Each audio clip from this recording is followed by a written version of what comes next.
Hey everyone, welcome to another quick video from Review All the Things. I wanted to show you a quick and easy way to change a setting on your Android phone to prevent your selfies, your front-facing camera videos or pictures from being flipped. You'll see this all the time in people's videos online.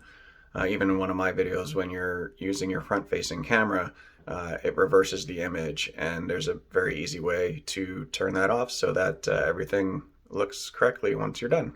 All right, so here we go. So all you want to do is go to your camera settings in the upper left, and you want to make sure that, and you may have to scroll up, you want to make sure that your selfies as previewed is turned off. And it says they're selfies as they appear in the preview without flipping them. So if you turn that off, then your selfies will not be reversed. And that's it. Quick and easy.